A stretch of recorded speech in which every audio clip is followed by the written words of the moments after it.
বুখারী শরীফের একটা ঘটনা শুনতে রাজি আছেন ইনশাআল্লাহ? এরপরে আমি আয়াত থেকে একটু বলবো। বুখারী শরীফের একটা ঘটনা আমি আপনাদেরকে বলি যে বুখারী শরীফ হাদিসের মধ্যে আসছে একজন ব্যক্তি অত্যন্ত গুনাহগার ছিল, খুবই গুনাহগার ছিল। সে নিয়ত করছে তওবা করে মাফ হয়ে যাবে। প্রতিমধ্যে রাস্তায় তার হায়াত শেষ হয়ে গিয়েছে। তো দুই দল ফেরেশতা আসছে, এক দল কয় জাহান্নামে নিয়ে যাবে আর এক দল কয় জান্নাতে নিয়ে যাবে। কেন? জাহান্নামের ফেরেশতা এই জন্য আসছে যে এই ব্যক্তি যত প্রকার আকাম কুকাম সব করছে, খুন খারাপি সব করছে, এই ব্যক্তি তো জাহান্নামে যাবে, সুতরাং এত জান্নাতে যেতে পারে না। জান্নাতের ফেরেশতারা সুসজ্জিত হয়ে এসে বলতেছে না না এই ব্যক্তি জান্নাতে যাবে। বলে কেন জান্নাতে যাবে? তারা বলতেছে দেখেন এই ব্যক্তিটা আসছিল এই পীর সাহেবের কাছে, আল্লাহ ওয়ালার কাছে দোয়া নেওয়ার জন্য, তওবা করার জন্য। যদি আসতে পারতো দরবারে, যদি আসতে পারতো আলেমের কাছে, অবশ্যই আল্লাহ তাআলা তওবা করার কারণে মাফ করে দিত। কথা ঠিক কি না? পরিশেষে আল্লাহ তাআলা তো দেখতেছেন, কথা ঠিক কিনা? দুই দুলের ঝগড়া। আল্লাহ কয় জিব্রাইল তুমি যা এটা মিট করো। কয় কেমনে?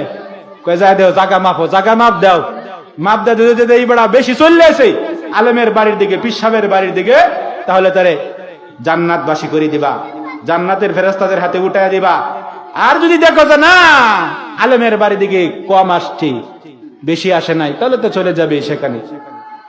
আল্লাহ রাব্বুল আলামিন জিব্রাইল ফেরেশতাকে আমিন হিসাবে মাপ দেওয়ার জন্য ঘোষণা দিলেন।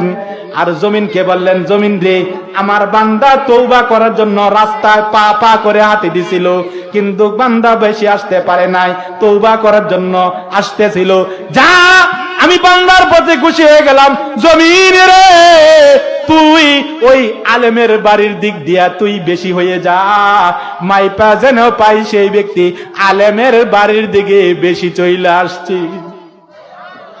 জমিন কার কথা শুনে? আরো জোরে কইতে হইব কার?